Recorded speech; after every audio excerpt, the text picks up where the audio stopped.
Boa noite a todos. Que a graça e a paz de Jesus Cristo seja com todos nós. Amém. Sabe que enquanto eu me dirigia até o púlpito, eu me lembrei de quando ainda era bem jovenzinho. De vez em quando eu entrava no banheiro, especialmente para tomar banho, e eu parava em frente ao espelho que a gente tinha em casa e ficava imaginando algo parecido com o que eu estou vendo nesse momento. Uma igreja reunida, e aí, com alguma coisa que eu sabia naquele momento, eu me via tentando pregar a palavra, tentando compartilhar um pouco da palavra. E aí esses instantes de vislumbre desapareciam e eu ficava me perguntando se aquilo era Deus falando ao meu coração, me chamando para o ministério, ou se era apenas um encantamento que eu tinha por gostar de ver os pastores compartilhando da palavra, cuidando da igreja. E aos poucos a maturidade foi chegando, não tanto pela idade, mas principalmente com a convicção do chamado, porque ainda muito cedo Deus me deu a oportunidade de iniciar os meus estudos teológicos com 20 anos, e depois de 17 anos já pastoreando, 18, esse é o 18º ano de pastorado, eu posso agradecer a Deus pelo privilégio de estar aqui com vocês, de conhecê-los. Posso agradecer ao Conselho da Igreja por estender o convite para passarmos esses dias aqui, aos pastores, os presbíteros, as demais lideranças da igreja. Também, de modo especial, agradeço pela acolhida que estamos recebendo, por cada sorriso, por cada abraço, por cada cumprimento. Louvado seja o Senhor, e que as bênçãos do Senhor continuem sendo derramadas sobre a vida desta igreja e do povo de Deus espalhado por onde estiver. Nessa noite nós vamos meditar sobre um texto da palavra do Senhor, cuja história eu considero muito profunda e significativa.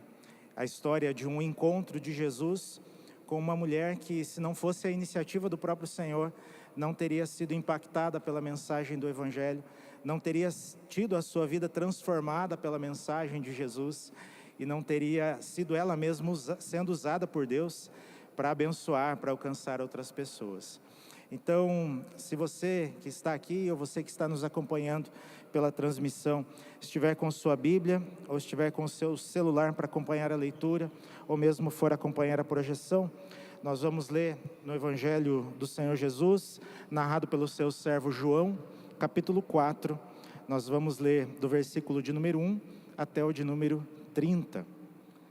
Evangelho narrado por João, capítulo de número 4, do versículo de número 1 até o de número 30.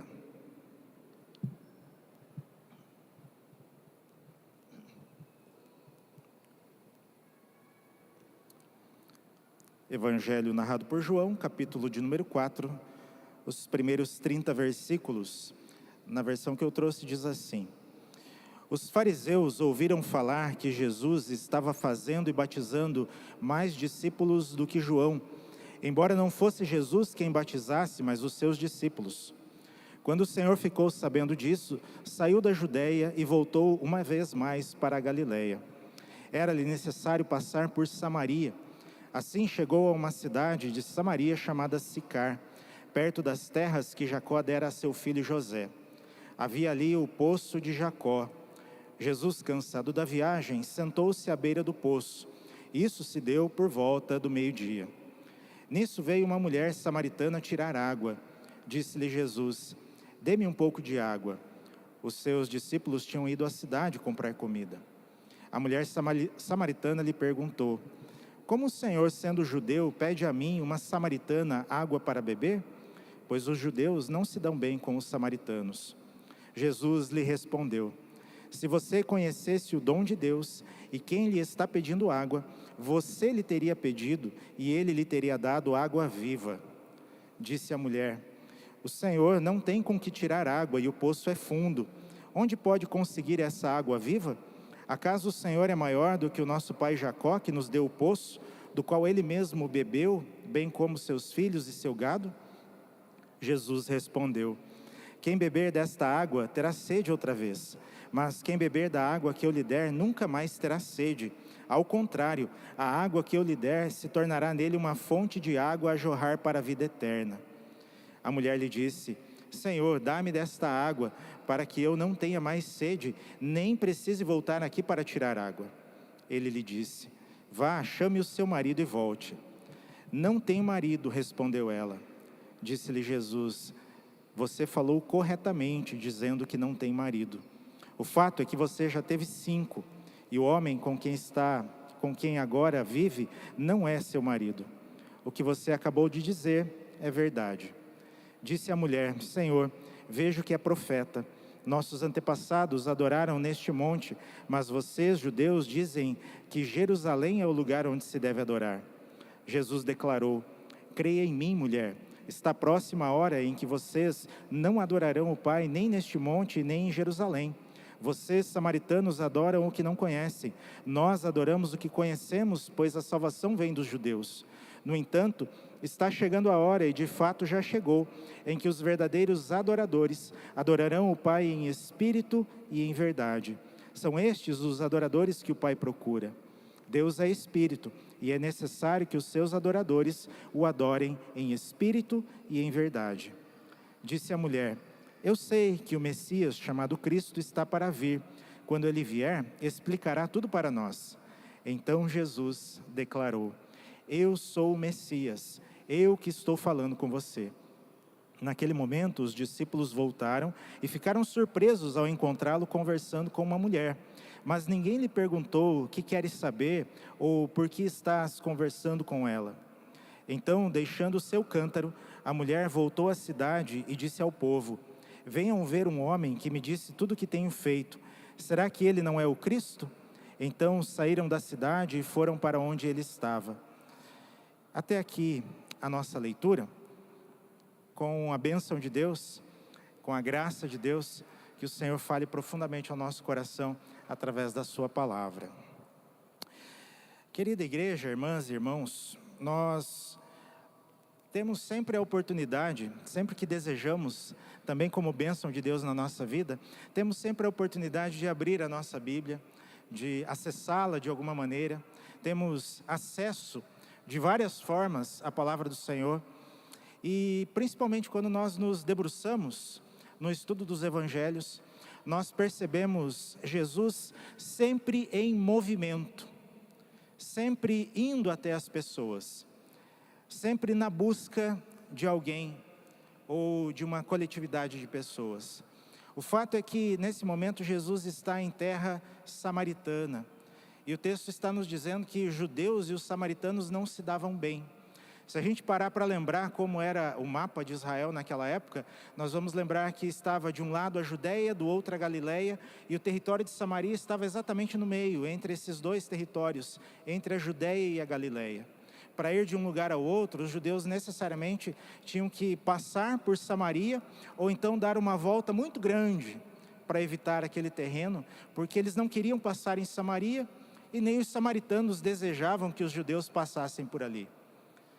Mas Jesus é o Filho de Deus em missão, em busca daqueles que dele necessitam. O Filho de Deus veio para buscar todo aquele que está perdido, inclusive samaritanos. É por isso que em sua santidade, Jesus tem toda a liberdade para entrar no território samaritano, porque ele está em busca de uma vida. Jesus valoriza toda a vida. E é por isso que nessa noite nós vamos pensar nesse texto a partir dessa expressão: o valor de uma vida. Uma mulher que a princípio não sabemos o nome, uma mulher anônima, mas que entra de modo significativo nessa história da salvação, porque Jesus desejou conversar com ela, desejou ter um tempo com ela, desejou estar com aquela mulher, valorizando a sua vida, quebrando barreiras, transformando a sua história, a fim de que mais pessoas depois fossem alcançadas.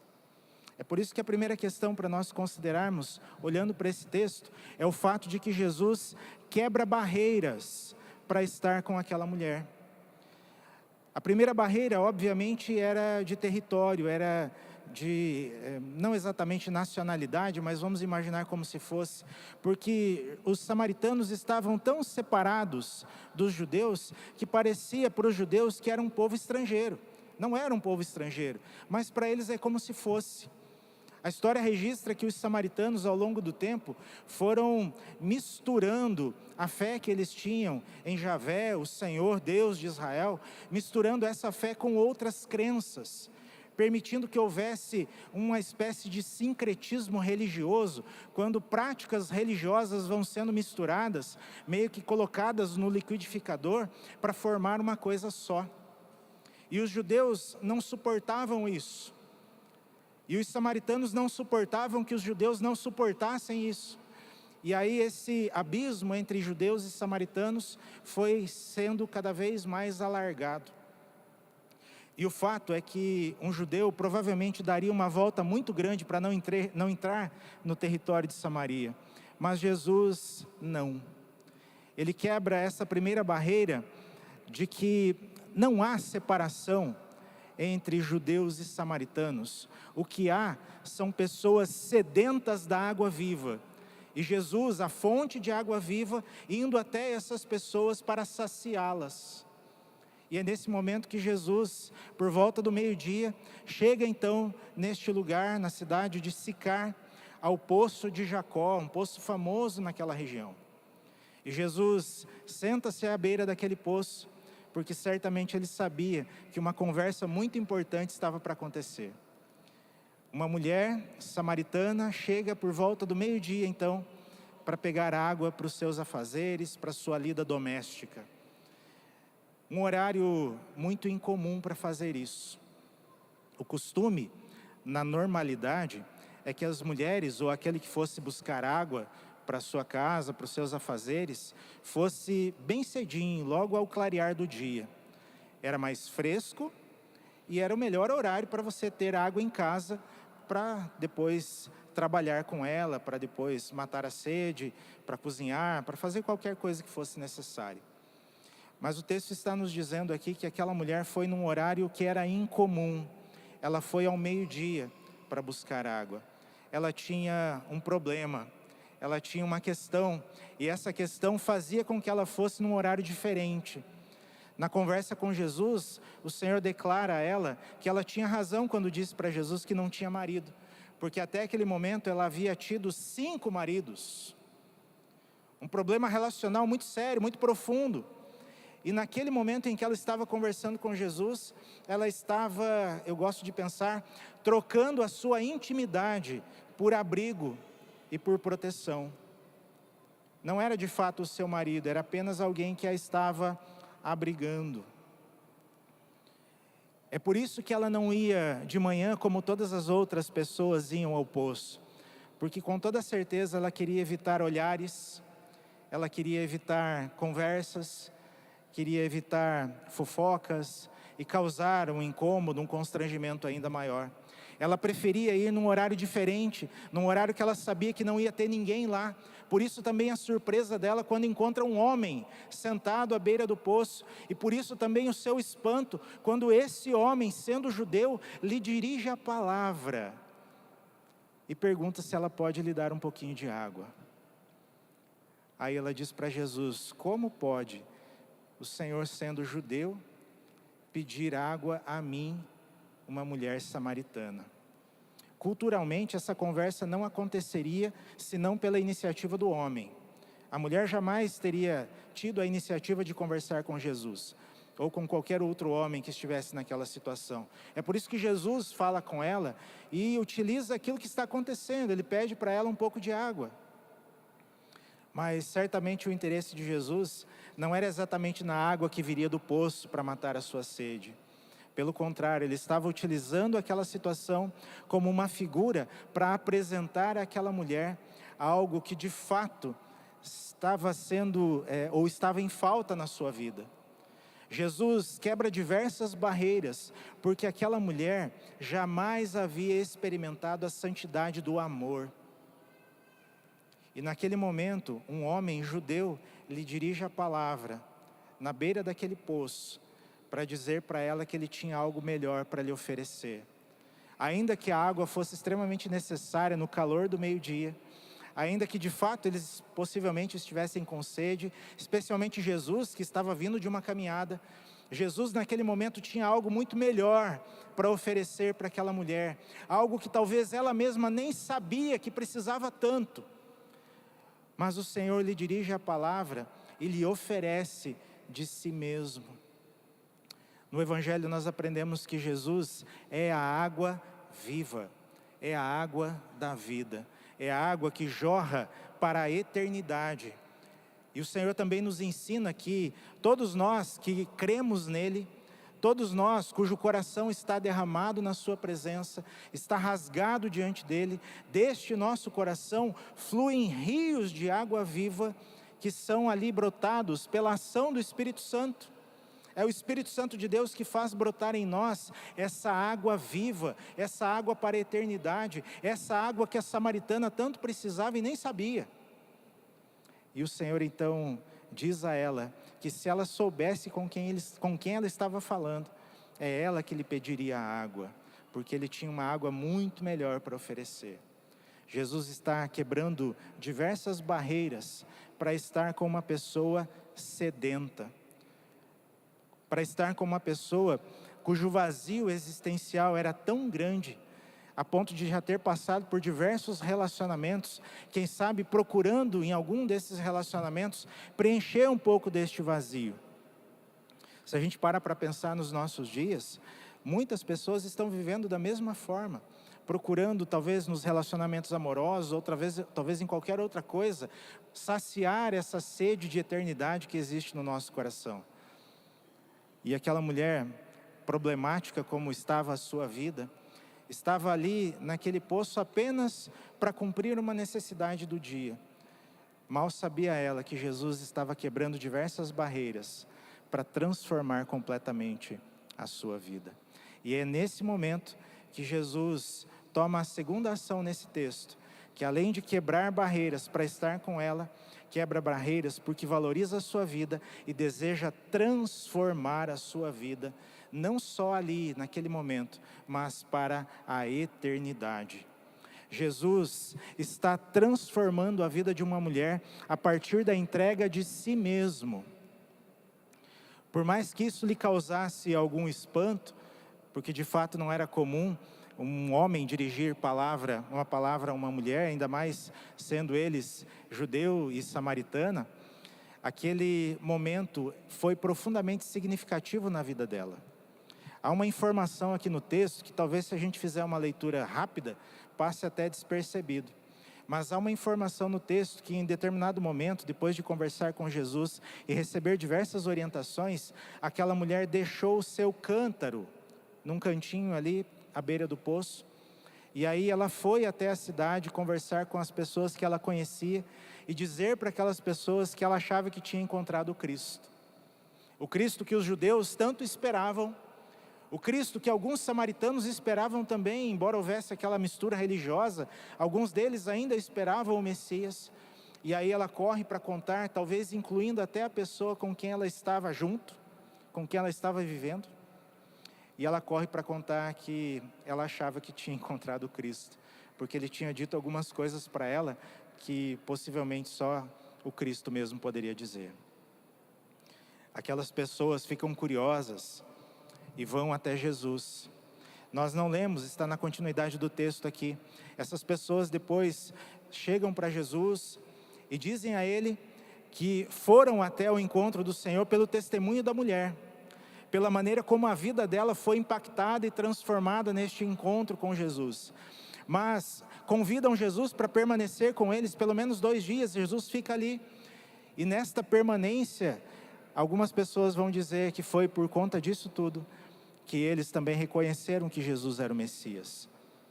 A partir da transformação de uma pessoa, muitas outras pessoas foram alcançadas. A partir do momento em que uma vida foi saciada pela água da eternidade, muitas outras pessoas foram alcançadas também. Muitas outras pessoas foram saciadas também. E aquela mulher, repito, que jamais havia conhecido a santidade do amor, naquele momento se encontra com o Cristo que vem até ela e em santidade lhe oferece do seu amor eterno. Há um outro detalhe no texto interessante aqui para nós considerarmos. Quando aquela mulher pergunta sobre adoração, ela pergunta a Jesus sobre o lugar da adoração. Quase que ela muda de assunto, né? Porque Jesus está falando dos relacionamentos dela, e aí ela diz: Senhor, vejo que és profeta, então onde que a gente deve adorar? Aqui em Samaria o pessoal diz que é aqui, lá em Jerusalém o pessoal diz que é no templo. Onde é o lugar correto? E aí Jesus, quando está falando da adoração, e ele cita algo que a gente costuma repetir, especialmente nos nossos momentos de louvor, que nós desejamos adorar ao Senhor em espírito e em verdade, e que Deus deseja que os seus adoradores o adorem em espírito e em verdade. E Jesus, quando está falando de adoração, ele usa uma palavra que tem um significado interessante. A adoração aqui é semelhante a inclinar-se e beijar. Aquele que adora se inclina reverentemente e beija aquele a quem está adorando. Ou seja, aqueles que o Pai procura como verdadeiros adoradores, são aqueles que se inclinam, que se rendem diante da sua majestade e deixam diante dele todo o seu amor. O beijo como símbolo maior do amor, da entrega, do abrir do coração, do rasgar da vida toda, de uma entrega profunda, íntima e verdadeira aos pés do Senhor que é adorado.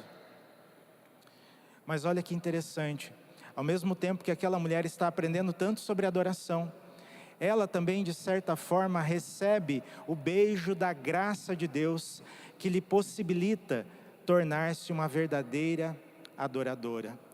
Pela iniciativa de Jesus, valorizando uma vida, quebrando barreiras, transforma a vida daquela mulher a tal ponto que ela, a partir daquele momento, pode se tornar uma verdadeira adoradora, alguém que vai se inclinar reverentemente diante de Deus, alguém que vai se inclinar reverentemente diante do Senhor, reconhecendo o Messias que ali estava e adorando-o, na expressão do salmista, na beleza da sua santidade. Aquela mulher recebe o toque transformador da graça de Deus. Aquela mulher recebe o poder transformador do amor puro e eterno de Deus, encarnado na pessoa de Jesus Cristo. Me lembro de ler, certa vez, uma ilustração, talvez você conheça. Disse que um taxista, a sua profissão era taxista, ele chegava tarde em casa, e aí passava no quarto do seu filho para dar um beijo de boa noite. O filho já estava dormindo, e ele tinha um combinado com o seu filho. Ele passava para dar um beijo, deixava um nozinho na ponta do lençol, e aí quando o filho acordava no outro dia, ele dava uma olhadinha no lençol e sabia que o pai tinha passado ali para lhe beijar. E uma determinada noite, aquele taxista, chegando cansado, foi para o quarto, deu um beijo no filho, mas não fez o nozinho na ponta do lençol. E logo foi deitar, foi descansar também. No outro dia, aquele menino acordou e ficou bem chateado, porque ele pensou que o seu pai não tinha passado no quarto para dar um beijo de boa noite. E aí deu trabalho para o pai explicar para ele que ele tinha sim, ele só tinha esquecido de dar um nozinho na ponta do lençol. Essa ilustração, às vezes a gente fica pensando através dela, ou utiliza ela para pensarmos que em determinadas ocasiões da nossa vida, parece que nós não somos beijados pelo Senhor. O Senhor parece não estar exatamente ao nosso lado, especialmente quando enfrentamos algumas situações difíceis. Mas se em algum momento nós temos alguma dúvida do amor de Deus, nós precisamos olhar para a cruz de Cristo. Para a cruz que está vazia, porque o nosso Redentor vive. Nesta cruz está o nozinho na ponta do lençol. Nesta cruz está a maior prova do amor de Deus, porque o famoso versículo de João 3,16 nos diz que Deus amou de modo tão profundo esse mundo, que deu o seu Filho, para que todo aquele que nele crê não pereça, mas tenha a vida eterna. Para que todo aquele que nele crê não pereça, mas tenha do seu interior fluindo rios de água viva. Essa água viva que sacia a nossa sede para a eternidade. Não há dúvidas do amor de Deus por nós quando olhamos para Jesus. E para aquela mulher samaritana naquele dia, já não houve mais dúvidas de que Deus valorizava a sua vida, porque no encontro com o Filho de Deus encarnado, ela recebeu o beijo da graça, que a acolheu e que transformou a sua vida. Jesus não faz de conta que aquela mulher não tinha problema. Jesus não faz de conta que ela não tinha questões para resolver na sua vida, mas ele sabia que aquela mulher precisava ser alcançada pela graça, e ele sabia que a graça de Deus, na sua própria pessoa, era a única forma de ter aquela vida transformada.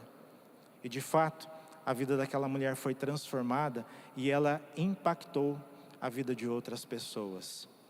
Isso nos faz pensar mais uma coisa, irmãs e irmãos. Nos faz pensar em como nós mesmos, um dia, fomos alcançados pela graça de Deus. Talvez à beira dos nossos poços, pensando nas mais diferentes questões da vida, preocupados com os mais diferentes problemas da vida, e o Senhor veio ao nosso encontro, e a sua graça nos alcançou e nos transformou. Portanto, o que nós temos aqui na vida desta mulher anônima, samaritana, transformada pela graça de Deus, é um belíssimo exemplo do chamado de Deus para o seu povo. Porque nós, uma vez transformados pela palavra do Senhor, somos agora instrumento nas mãos do Senhor, para que essa palavra seja levada àqueles que ainda estão sedentos. E certamente nós conhecemos pessoas que estão vivendo nesse mundo com muita sede, que estão passando por momentos de muita dificuldade, porque não têm a esperança da vida eterna, porque não têm a bênção da presença de Deus transformadora em suas vidas. Estão imersas nos seus próprios problemas, sem saber que do seu interior podem fluir rios de água viva. E é por isso que a igreja de Cristo Jesus, o povo de Deus, é chamado para continuar pregando, para continuar anunciando o Evangelho. E fazendo como essa mulher fez aqui. Ela foi conversar com as pessoas na cidade que ela conhecia, e ela só contou o que tinha acontecido na vida dela. Ela só contou que na sua trajetória de vida, Deus parou tudo por um momento e ela teve um encontro com o Messias. Ela contou da transformação que estava acontecendo na sua vida. E isso foi suficiente para que muitas pessoas fossem levadas aos pés de Jesus. Certamente, na nossa trajetória de vida, à beira dos poços da vida por aí, nós temos diversas oportunidades para contar para aqueles que ainda estão com sede, que nós fomos encontrados pela fonte de água viva. E que estes que estão sedentos hoje também podem ter o mesmo encontro. Também podem ter a sua alma saciada para a eternidade. É um privilégio e é uma responsabilidade de todos nós, uma vez que fomos alcançados pela palavra do Evangelho, hoje nos colocarmos como instrumento nas mãos do Senhor, a fim de que outras pessoas sejam alcançadas também. Para concluir, quero lembrar de uma historinha uma historinha com carinho, eu digo assim, uma historinha muito bonita que nós encontramos no Antigo Testamento, quando as cidades eram muradas, cercadas por muralhas, e os exércitos inimigos cercavam aquelas cidades e cortavam o suprimento de alimento e de água. Então fazia com que aquelas pessoas dentro dos muros da cidade não tivessem outra opção a não ser se render, abrir os portões da cidade e permitir que o exército invasor entrasse. E a cidade estava cercada, e do lado de fora dessa cidade, alguns leprosos estavam ali. Os leprosos, fosse qual fosse a sua doença de pele, eram classificados na mesma categoria, porque não havia condições de determinar se a doença de pele era contagiosa ou não. Então, para que a cidade toda não fosse contaminada, essas pessoas com doença de pele eram colocadas do lado de fora, literalmente colocadas para fora da cidade.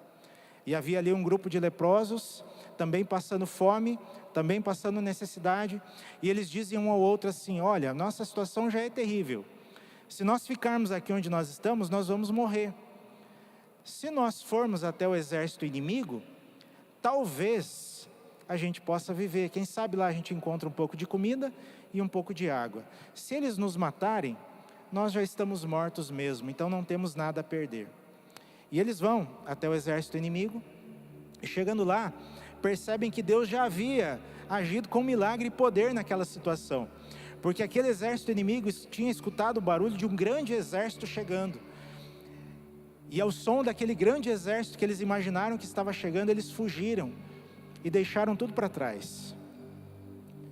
Aqueles leprosos, famintos, sedentos, vão indo de barraca em barraca, de tenda em tenda, encontrando comida, encontrando água e ainda encontrando coisas preciosas, objetos preciosos. E eles estão ali comendo e bebendo, e de repente um deles diz assim: o que nós estamos fazendo não está certo, porque enquanto nós estamos aqui nos fartando, tem gente lá na cidade morrendo de fome e de sede. Precisamos ir nesse momento contar para aquelas pessoas que nós encontramos água, que nós encontramos comida. Isso acontece. Eles vão, contam para os habitantes da cidade, e uma cidade toda foi salva pelo Senhor naquele momento. Mas olha que interessante a reflexão de um daqueles leprosos. Nós estamos sendo fartos, nós estamos tendo a necessidade da sede suprida, mas não está certo se nós guardarmos isso só para nós. Porque nós conhecemos e sabemos de histórias de pessoas que estão famintas por Deus, que estão sedentas da ação do Espírito Santo na sua vida, que têm sede do Evangelho, da graça de Deus, e não está certo se nós guardarmos isso só para nós. Irmãs e irmãos, é tempo de glorificarmos a Deus, porque o Senhor valorizou a nossa vida, porque o Senhor quebrou todas as barreiras necessárias para que o Evangelho chegasse para nós, porque o Senhor transformou a nossa vida pela sua graça. Mas não está certo se nós guardarmos isso só para nós. Nós precisamos compartilhar que nós fomos encontrados pela fonte de água da vida, porque há muita gente precisando dela também. Nesse momento de reflexão diante da palavra do Senhor, cremos que Deus nos convida a reexaminar nossa própria vida, com gratidão, com alegria pela salvação, mas também com disposição, para que a nossa vida esteja entregue aos pés do Senhor, e sejamos nós instrumentos para levar essa boa nova, de que existe uma água viva, que pode nos transformar completamente. Eu quero convidar você a se colocar em pé nesse momento, fechar os teus olhos, e cantar conosco essa canção que retrata o texto, a fim de que possamos orar juntos e pedir juntos ao Espírito Santo de Deus que repouse sobre a nossa vida e nos capacite a sermos anunciadores do Evangelho.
Voltar pra minha sede saciar.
Talvez você tenha chegado aqui nessa noite com uma sede tremenda de Deus, com uma sede que talvez você nem consiga explicar direito. Mas nessa noite, o Senhor, assim como encontrou com aquela mulher samaritana na condição em que ela estava, o Senhor vem ao nosso encontro também. O Senhor quer saciar essa sede de eternidade. Mas talvez você já tenha sido saciado por essa fonte de água viva. E talvez agora o que precisa acontecer é a resposta daquela mulher samaritana em nós, deixando os nossos cântaros, deixando aquilo que até então considerávamos como prioridade, para priorizar o reino de Deus na nossa vida. E entender que o evangelho que nós recebemos de Deus, esta palavra de salvação de Jesus Cristo, precisa agora ser compartilhada por nós, com tantas pessoas com as quais nós convivemos.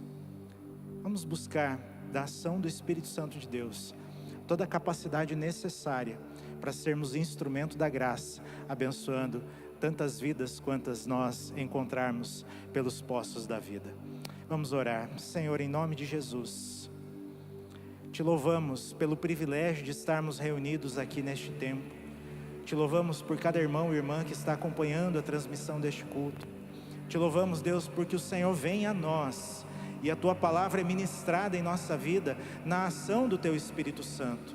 Te louvamos porque é o Senhor quem nos dá a vontade. Te louvamos porque a Tua graça se manifestou salvadora na vida de todos nós. E se por acaso, Deus, há alguém que está acompanhando essa reflexão e que ainda tem medo da morte, que não tem certeza da eternidade, que tem uma sede eterna dentro do seu coração, que nesta noite, em nome de Jesus, haja um encontro com a Tua graça, haja uma transformação do Senhor mesmo, que valoriza cada vida e quebra barreiras, para que as vidas sejam alcançadas pela Tua salvação. E Deus querido, a todos nós que já entregamos nossa vida ao Senhor, que haja um desejo ardente em nosso coração, de sermos instrumentos da Tua graça, sermos portadores desta mensagem, de que há uma fonte de água viva a jorrar para a eternidade, e que o Senhor mesmo deseja nos saciar com ela. Deseja, Deus, que haja salvação na vida daqueles que ainda estão perdidos. Utiliza, Pai, o Teu povo como instrumento da Tua graça, para a honra e para a glória do Teu nome, para a edificação da Tua igreja e para a proclamação do Evangelho. Assim nós oramos, com gratidão e súplica, em nome de Jesus Cristo, nosso Senhor e Salvador. Amém.